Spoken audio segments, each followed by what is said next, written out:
Días atrás estaba en mi programa radial y vi que un invitado decía que en efecto Gómez Centurión tiene un único discurso, que es la cuestión provida. Y me llamó la atención, dije, ¿será cierto? ¿En efecto será que solamente habla de la cuestión provida Gómez Centurión? Y me puse a investigar algunos de sus dichos y me di cuenta que en realidad no es tan así como lo presentan. Sinceramente, las etiquetas me tienen sin cuidado, pero sería bueno que ustedes vean por sus propios medios qué opina Gómez Centurión respecto a la relación del Estado y la economía, y a partir de ahí cada uno pueda sacar sus propias conclusiones. ¿Qué harías si fueras presidente, Juan José?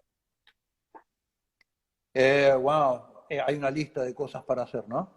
A mí a veces me dicen que soy el representante del pensamiento conservador y yo les digo, no, conservador es Grabois. Yo soy un revolucionario, yo quiero cambiar todo, digamos.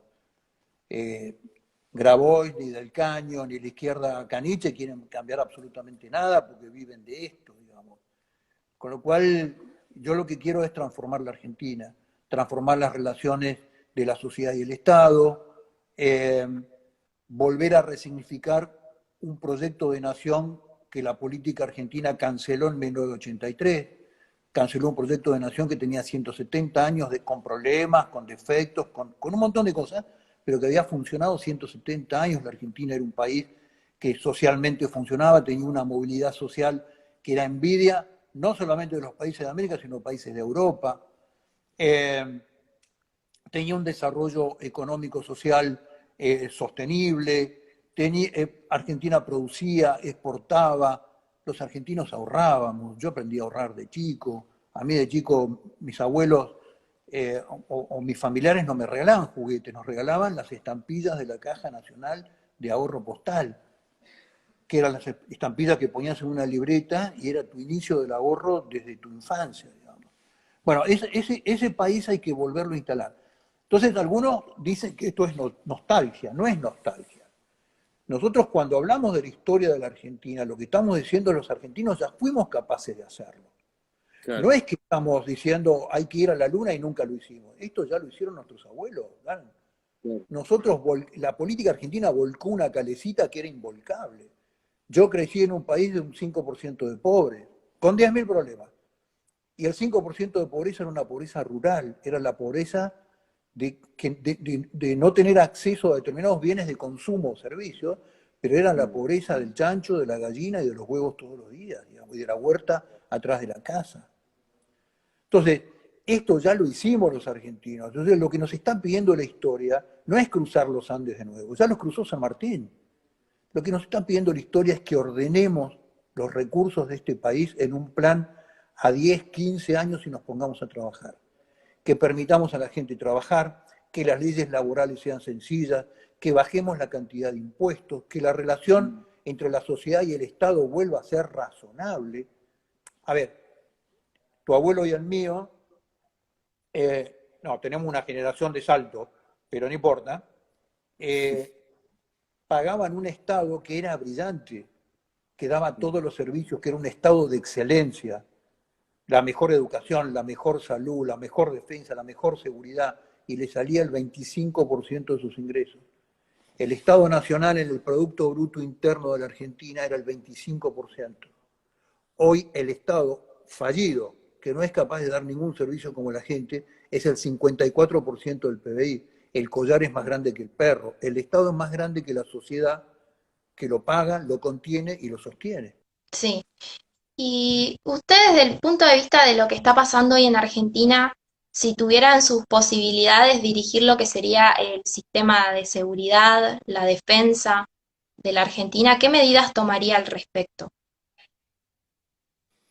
Claramente al sistema de defensa hay que reestructurarlo completo, hay que subirle el presupuesto al promedio del presupuesto de lo que gastan los países de la región, porque esa es la referencia. ¿Cuánto tenés que gastar vos en defensa en cualquier lugar del universo? El promedio de lo que gastan tus vecinos. Totalmente. No, no menos. ¿Por qué? Porque ¿cuál es la ecuación en que vos crees que sos vivo porque no gastás en defensa y tu vecino se arma?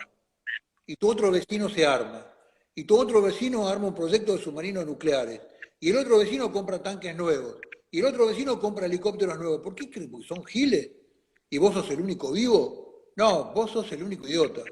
que crees que no defendiéndote lo que vas a tener es paz.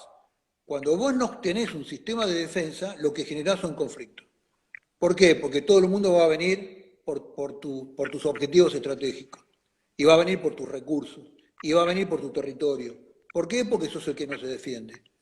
La única forma de garantizar la paz es prepararse para la guerra, como decían los antiguos. ¿Qué es prepararse para la guerra? Tener un sistema de defensa. El sistema de defensa está aniquilado. Yo lo dije en el debate con toda claridad. Argentina tiene que llegar en un plazo de 3-4 años, como mínimo al promedio de lo que gasta en defensa el resto del subcontinente. El sistema de seguridad, desde el punto de vista político para abajo, está sustentado solamente en el control operativo de las fuerzas federales. Que es muy bueno, porque las fuerzas federales son muy profesionales. Ahora, ¿qué le falta al elemento de seguridad para poder combatir al delito? Porque lo que desarrolla la estrategia de seguridad en la Argentina es la estrategia defensiva. Yo te pongo el gendarme arriba del puente, te pongo el policía en la esquina, te doy un botón de pánico porque si te viene un motochorro para que vos me avises cuando después que te robaron, porque al botón de pánico lo vas a activar después que te robó. Ahora, ¿qué es lo que le falta al modelo argentino de seguridad? La estrategia ofensiva sobre el delito organizado. El delito organizado, el delito mayor, se combate con inteligencia, conociendo a los delincuentes, conociendo a las bandas, conociendo dónde gestionan y dónde mueven su dinero, dónde tienen sus mercaderías. Bueno, hace 7 o 8 años que el modelo de seguridad, de inteligencia criminal en la Argentina está desactivado en el Ministerio de Seguridad. ¿Por qué? Porque todo el modelo progre dice, no, hacer inteligencia interna es malo. No es malo. Espiarte a vos es malo, meterte en tus redes es malo. Ahora, perseguir al delito es lo que tiene que hacer el Estado y es el rol del Estado. Entonces, el Estado tiene Big Data. Yo me reía el año pasado en las elecciones, porque en el Pantino, en Animales Sueltos, una vez por semana iba un especialista que estaba asesorando al gobierno en la campaña a contar cómo usaba el Big Data para la campaña. El Big Data es un modelo de gestión de información que vincula toda la información de las redes.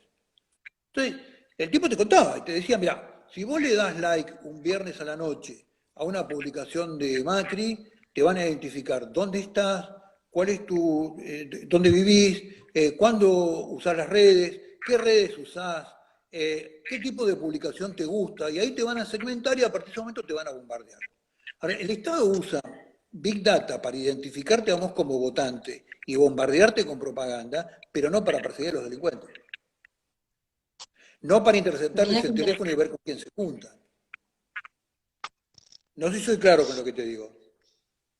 Casi parecería que el Estado hoy, si no está invadido o está gobernado por criminales que son cómplices, porque ¿cómo se puede explicar que el Estado tenga todas estas herramientas en sus manos y no realmente tome medidas frente a toda esta problemática?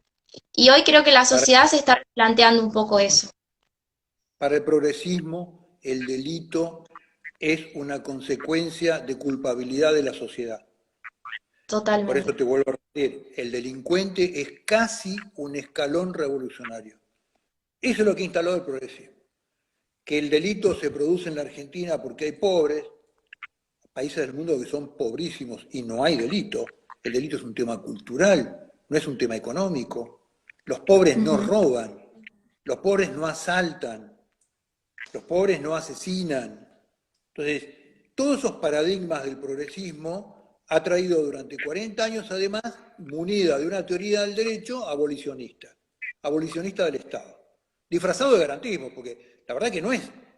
Está muy bien preservar las garantías de los individuos, porque eso es preservar el espíritu de la Constitución. Todos tenemos garantía de proceso frente a cualquier problema judicial. Ahora, disfrazado de garantismo, lo que han establecido desde el punto de vista del derecho es un abolicionismo del Estado, la intención de abolir el Estado. Y lo han logrado no desde el punto de vista formal, pero sí desde el punto de vista operativo. Entonces, hoy el delincuente siempre tiene razón, el delincuente es el pobre.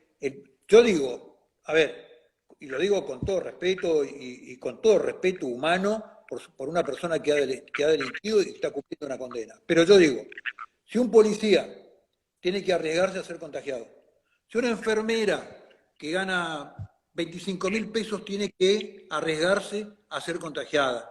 Si un médico, si un empleado público, si un soldado que está dando de comer en una vida de emergencia se tienen que arriesgar, ¿por qué el preso no se tiene que arriesgar a cumplir su condena?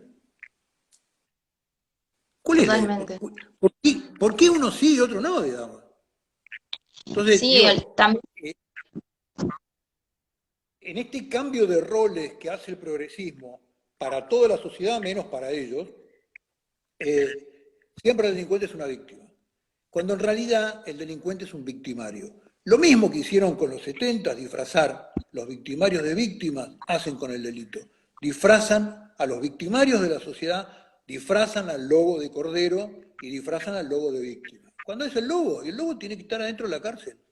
Por eso hay justicia, por eso le han dado una sentencia, ha habido un marco probatorio, ha habido una defensa, pero tiene que cumplir su sentencia. Porque detrás de eso hay millones de personas que dependen de las decisiones del gobierno. Pero toda la ecuación, todo el combo, el modelo económico, la visión presentada por Alberto Fernández el día que, en la campaña y el día que abrió las sesiones ordinarias del Congreso, te están diciendo que es más de lo mismo. Es la visión de que el Estado puede sacar a la gente de la pobreza y en ningún lugar del mundo a lo largo de la historia, ningún Estado sacó a la gente de la pobreza, lo que hizo es generar más pobreza. Entonces, desde esa visión hasta el manejo de la cuarentena, nada de esto puede tener final feliz. Lamentablemente, digamos, ¿no? Sí, me interesa en términos económicos. Bueno, ya se está hablando de que nosotros quizás los que te escuchamos y los que están del otro lado somos un poco más chicos. No vivimos algunas épocas de nuestra historia en donde quizás sí se dieron contextos, por ejemplo, de hiperinflación. ¿Pensás que puede llegar a ser un escenario económico post-pandemia? Bueno, los argentinos creemos que con un 40% de inflación no estamos en hiperinflación, ¿no? Vos a un europeo le hablás del 5% de inflación y le da un infarto. En cualquier país del mundo vos hablás del 9% de inflación y te dicen, señor, internate porque estás enfermo, digamos, estás con fiebre, algún mal tenés que estás con 10% de inflación. Nosotros los argentinos decimos, hay riesgo de hiperinflación con 45% de inflación. Pero digamos, en el escenario económico, antes del fenómeno de la cuarentena y del parate económico que va a generar este fenómeno, la Argentina venía en un fenómeno de recesión hace un año. Hace más de 5 años estamos en recesión. A esta recesión se le van aumentando y se le van agregando problemas. Cuando se anuncia lo que fue de alguna forma de anuncio del presupuesto 2020, lo que no ves es una reducción del gasto público, con lo cual el mismo gasto público, con la caída de la recaudación impositiva, con la caída de la economía, ya tenía que ser subsidio. Y encima con la baja de la tasa, quiere decir que el Estado estaba tomando dinero más barato, ¿cómo lo compensa? Con emisión. La Argentina se está emitiendo en forma descontrolada. Con la cuarentena, ese síntoma de la enfermedad se va a agravar, digamos, con lo cual cualquier fenómeno de emisión con caída de la recaudación impositiva tiene que terminar impactando necesariamente en el proceso inflacionario. ¿Qué entiéndenos por la economía? ¿Quiénes son los asesores en este tema? Y después puntualmente te desdoblo la pregunta, ¿cómo debería encararse la cuestión de la deuda externa, teniendo en cuenta que una parte de ella ha sido declarada ilegítima por el juez Ballestero?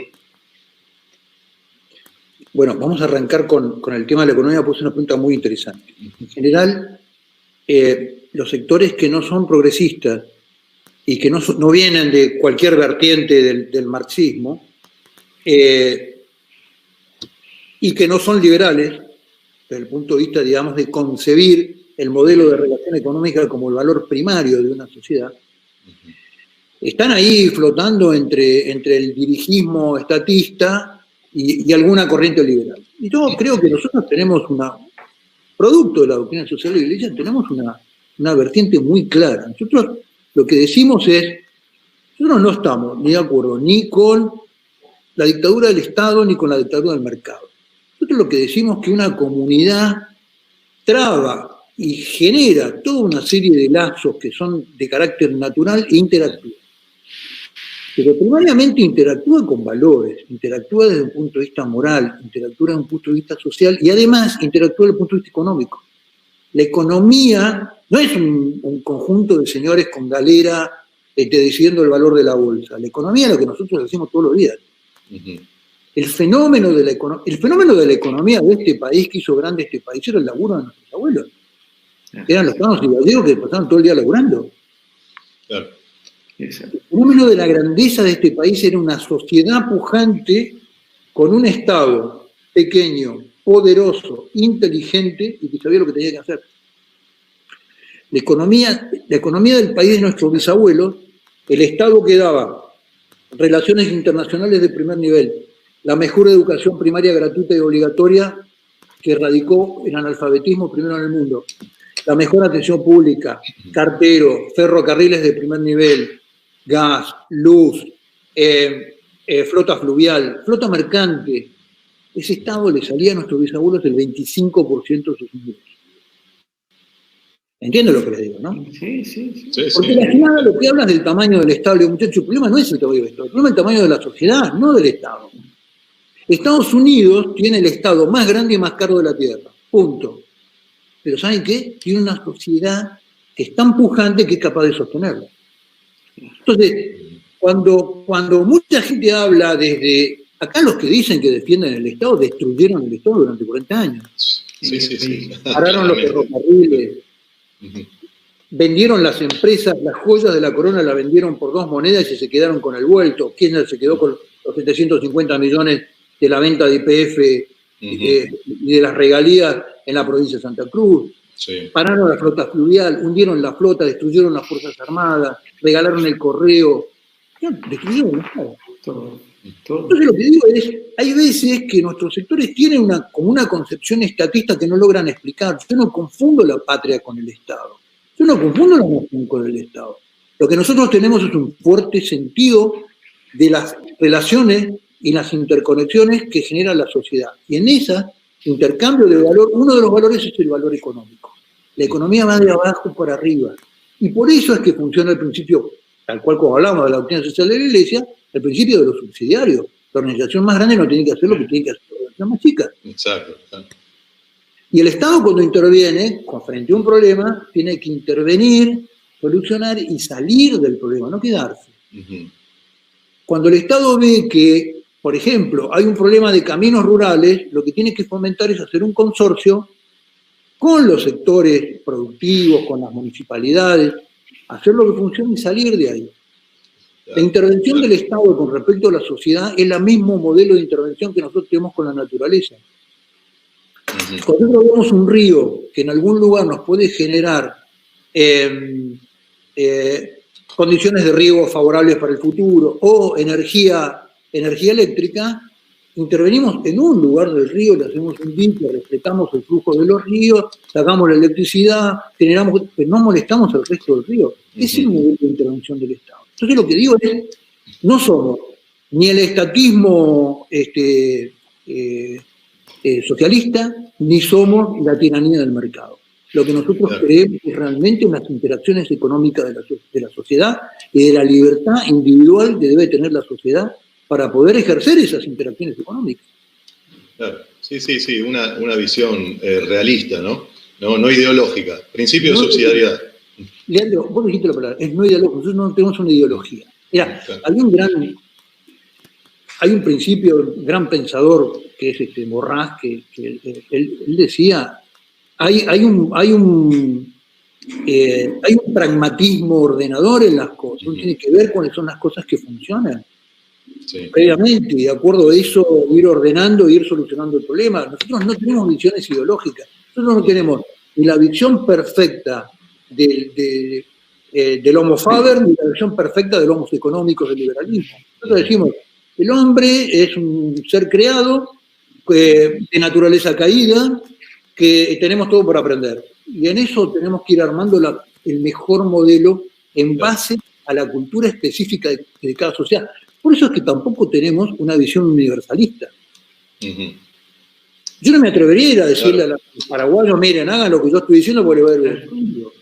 Yo creo que tengo la solución para Argentina, pero no para Uruguay, ni para Paraguay, ni para Bolivia.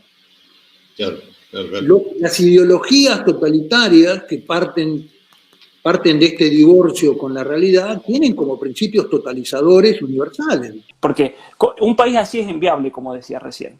Pero ¿cómo vas a hacer funcionar un país si no tenés los medios para poder incluso sostener ese estado gigantesco, ese estado de asistencialismo social y demás? ¿Cuál es el peligro real de que China se inmiscuya en nuestra situación social, económica y política como país? ¿Es un temor realista? No, es una realidad ya, Claro. no es un temor, no es una amenaza potencial.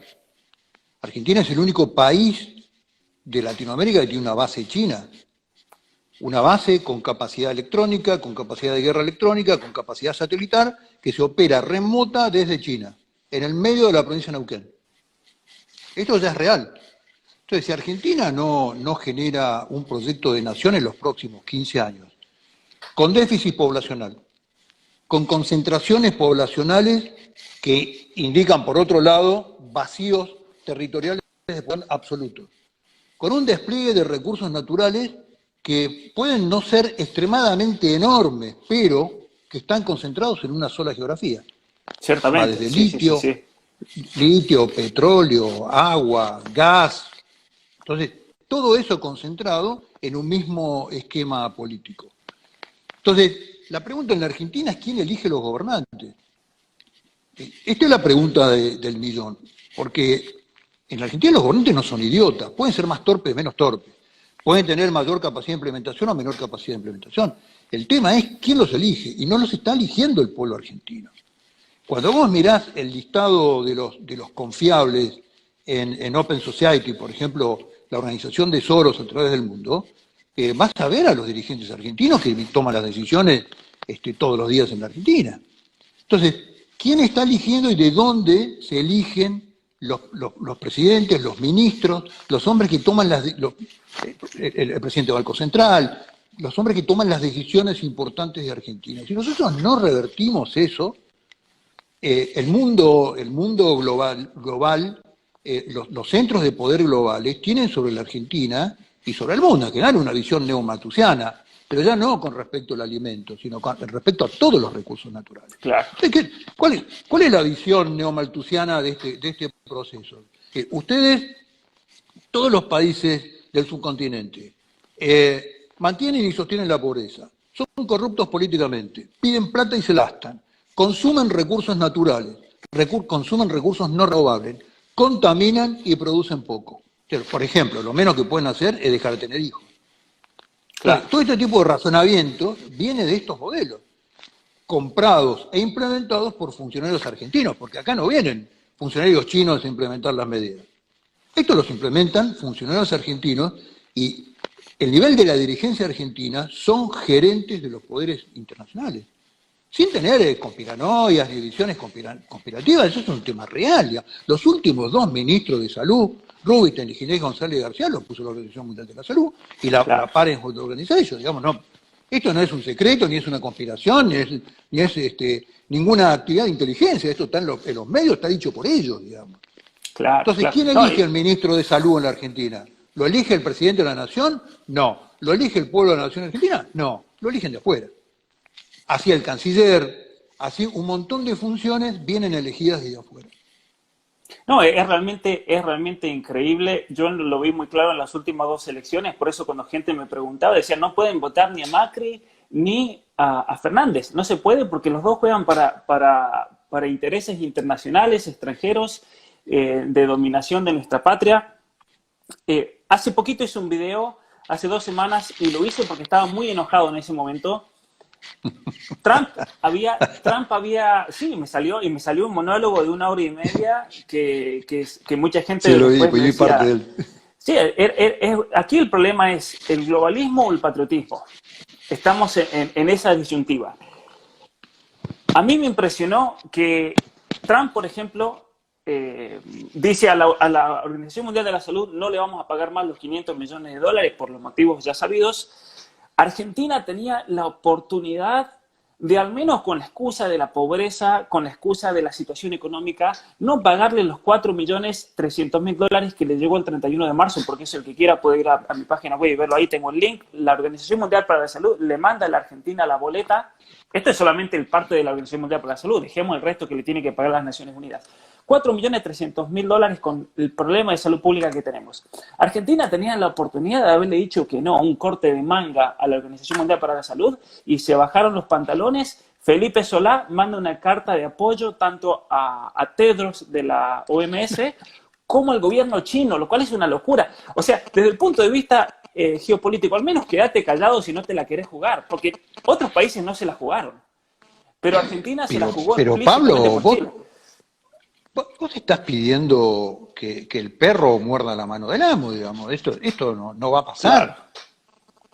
Ahora, si no tenemos conciencia de eso, vos podés estar de acuerdo o no estar de acuerdo con determinados temas en la política o con determinado gobierno. Ahora, cuando como Macri, el presidente, salía hablando de la gobernanza mundial, vos decís, flaco, ¿quién escribió esto? Claro. Y lo mismo pasa con quién designan las autoridades que toman las medidas y toman las decisiones en Argentina. Argentina, a ver, la Organización Mundial de la Salud, cuando termine esta pandemia, va a terminar siendo uno de los grandes responsables de la expansión de la pandemia, porque no la evitó en el mes de diciembre cuando no repreguntó a China la información que mandaba China sobre su propia epidemia, digamos. Y esto distribuyó la pandemia en el resto del mundo y fundamentalmente en Europa. Así que cuando se haga la investigación de este proceso, ahora, por supuesto, estamos todavía en el medio de la tormenta, pero cuando se termine haciendo la investigación de este proceso, vas a ver los organismos mundiales o inútiles para trabajar sobre ese tema o con un enorme nivel de responsabilidad sobre este proceso. Entonces, ¿cómo es el proceso hoy? Los organismos mundiales que hoy no figuran, porque si la pandemia era global, todos esperábamos que los organismos tuvieran soluciones globales, no las tienen. En cambio, de eso los gobiernos nacionales, los estados nacionales, mal o bien, están tratando en el vínculo con el ciudadano y con el individuo de paliar el problema. Algunos mejor, otros peor, otros lo están haciendo en forma excelente, como Surcorea, en fin. Pero el problema quedó en un estado nacional. Entonces, el poder global lo que dice es los estados están haciendo mal su trabajo, pero lo que hicieron en realidad mal su trabajo, empezaron haciendo, fueron ellos. Así que hay que ver cómo termina esta cuenta. ¿Qué es lo que escuchás vos de los voceros del poder mundial? Cuidado porque el Estado está avanzando sobre los derechos de los individuos. Cosa que es parcialmente cierto, no es que no sea cierto. El tema es que los individuos en este mundo estamos entre un poder mundial corporativo y lidiar con nuestros propios estados, ¿no? En el tema de que los estados no avancen sobre nuestros derechos. ¿Cuál es la salida de eso? La política. La política es la herramienta de los ciudadanos para regular que los estados no avancen sobre nuestras personas en el momento que no tienen que avanzar. En un estado de crisis, el estado natural, el leviatán naturalmente va a avanzar sobre los derechos individuales. El tema es si los hace en forma inteligente o en forma tosca, como lo hace el Estado argentino, te saco el auto y salí de tu casa. Los estados europeos que dijeron, Pablo, a partir de este momento tu teléfono es rastreable. Claro. Y yo voy a rastrear tu teléfono. Ahora, ese rastreo del teléfono también significa que a vos te manden un mensaje cuando vos estuviste en un lugar público al lado de una persona contaminada y te diga, Pablo, estuviste al lado de una persona contaminada, andá a hacerte un análisis, andá a hacerte un estudio. Y si no vas, que te vayan a buscar a tu casa. Entonces, la herramienta de la política, como gestora del bien común, es la herramienta porque tenemos la única herramienta que nos quede a los ciudadanos para controlar nuestros propios estados y para que no terminen los estados alineados con el poder mundial. Esto es así, digamos, ¿no? Por eso es que nosotros estamos muy empeñados en desarrollar el músculo y la herramienta política, porque ahí es donde vamos. Y ciertamente que lo que se impone, como dice el dicho, por la política solamente se puede sacar por la política. Lo que se aprueba en el Congreso se saca en el Congreso.